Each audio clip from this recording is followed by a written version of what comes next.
Install Android 9.0 Pie on Ulefone S10 Pro via Resurrection Remix.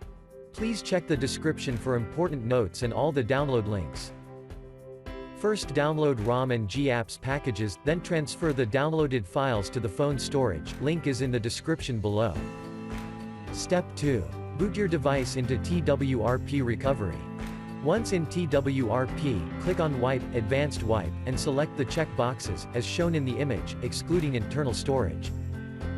Step 4. Swipe the button to wipe the device.